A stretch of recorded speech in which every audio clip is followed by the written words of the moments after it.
and that makes getting up at 4:15 worthwhile.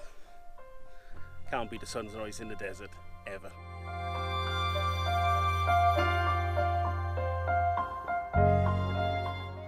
Good morning. Well, it's about 5:30. The sun's due up in about 25 minutes time.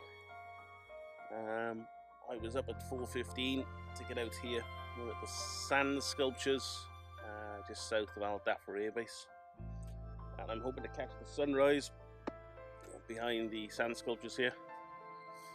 It's considerably cooler out here than it was when I left home. It's really strange. I was expecting it to be humid because we're further from the coast, but it's actually a really nice temperature, bordering on tolerable for camping, to be honest.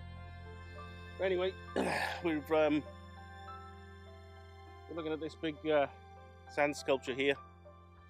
I'm going to start with this one. We've just got to wait for the sun to come up now, and then there's lots of other ones around here, as you can see. A few over there, and then there's some smaller stuff over there.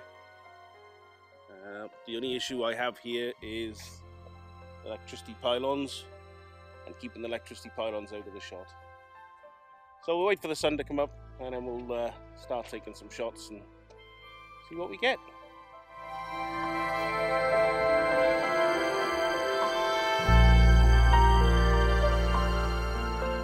Okay, so I changed the composition slightly. We're taking the line between the two sand sculptures with the sun in the middle.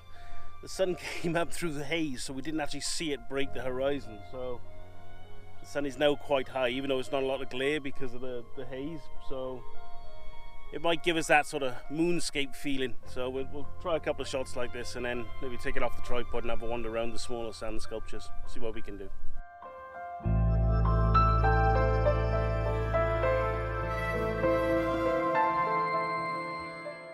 Here's a nice little shot then. As the sun's starting to rise, it's sort of going that way, and I'm just waiting for it to come into the curve of the sand sculpture with the smaller ones behind.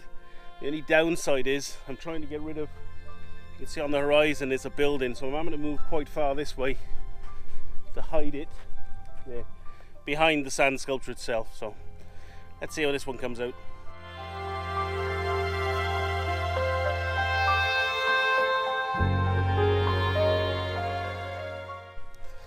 Okay, I think as far as sunrise is concerned, we're done now. The sun is starting to get quite a way above the horizon, so what we're going to start doing now is take some shots of the various sand sculptures, but looking with the sun directly behind us, and see what sort of light we can get on these sand sculptures.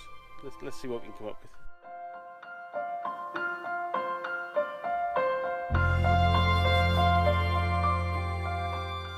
It's quite interesting to see how quickly these sand sculptures erode away or are damaged by people.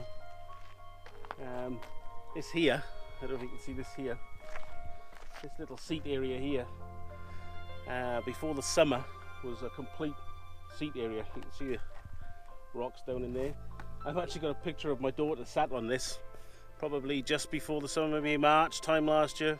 So see if I can dig it out. You can see how quick though it can get damaged and eroded, which is a shame, but that's nature, I suppose, at the end of the day.